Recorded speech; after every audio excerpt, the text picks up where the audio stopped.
আগ্নেয়গিরি ফেটে পড়া এটা হচ্ছে আল্লাহ রাব্বুল আলামিনের পক্ষ থেকে দেওয়া একটা আযাব, এবং সাধারণ আযাব না।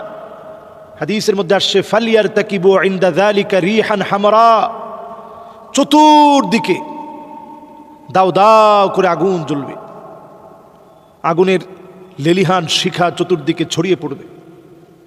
আমরা দেখেছি কি বড় একটা দুর্যোগ নিয়ে এসেছে ইথিওপিয়ার এই আগ্নেয়গিরি ফেটে গিয়ে 14 কিলোমিটার সব কালো ধোঁয়ায় ছেয়ে গিয়েছে। পুরো একটা মনে হয় দৈত্য দানবের মতো বিশাল আকৃতি ধারণ করেছে, যেগুলো আমরা কল্প কাহিনীতে পড়তাম। এবং এর লাভা কি পরিমাণ ছড়িয়ে পড়েছে, ভিতর থেকে শুধু আগুন আর আগুন বুদবুদ করে বের হচ্ছে। এই যে আগ্নেয়গিরি ফেটে পড়া, এটা একটা আযাব। হাদিসের মধ্যে নবীজি বলেছেন ফালিয়ারতাকিবু ইনদা যালিকা রিহান হামরা, চতুর্দিকে আগুন ছড়িয়ে পড়বে। ফায়ার সার্ভিস কিভাবে সেখানে আগুন নিভাবে? এই আগুন নিভানো যায় না, এটা অদৃশ্য আগুন। এবং নিঃসন্দেহে এই আযাবগুলো আল্লাহ রাব্বুল আলামিন দিয়ে থাকেন। এবং এই আযাবের ভয়াবহতা কেমন হয় একটু চিন্তা করেন। কোথায় রয়েছে? উত্তর পাকিস্তান। এই ধোঁয়াগুলো মেঘমালায় মিশে গিয়ে উত্তর পাকিস্তানে চলে গেছে, ওমানে চলে গেছে, ইয়ামেনে চলে গেছে, ভারতের আকাশের মধ্যে মিশে গেছে। এটা মিশে গেলে সমস্যাটা কি? এই বিষক্রিয়া বিষাক্ত রূপ এটা পৃথিবীর মধ্যে যখন বর্ষণ হবে, শিলাবৃষ্টি হবে এই পৃথিবীর ভিতরে। যেই জায়গায় বর্ষিত হবে অনেক জায়গায় হয়তো উর্বরতা মাটি হারিয়ে ফেলবে, মাটির উর্বরতা ক্ষমতা কমে যাবে। এই পৃথিবীতে আশঙ্কা করা হচ্ছিল যে এল নিনো হবে এই পৃথিবীর ভিতরে। এল নিনো মানে একদিকের আবহাওয়াটা, একদিকের পানি ঠান্ডা, আরেকদিকের পানি যখন গরম হয়, তখন এই পৃথিবীর মধ্যে এল নিনো চলে আসে। তো এই পৃথিবীর ভিতরে যদি আগ্নেয়গিরি ফেটে পড়ে, অন্যদিকে যদি বন্যা লেগে যায়, অন্যদিকে যদি ভূমিকম্প হয়, এগুলো সিরিজ আকারে আল্লাহর পক্ষ থেকে আযাবের মহড়া। এই আযাবের মহড়াগুলোর পর এই পৃথিবীর মানুষ বিভীষিকার মধ্যে পড়ে যাবে। এগুলো দুর্ভিক্ষের আলামত।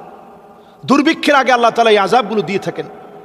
কোরআনুল কারীম আল্লাহ তাআলা বলছেন আওয়ালা ইয়ারাউনা আন্নাহুম ইফতানুনা ফি কুল্লি আমিন মাররাতান আও মাররাতাইন সুম্মা লা ইয়াতুবুনা ওয়ালা হুম ইয়াযাক্কারুন।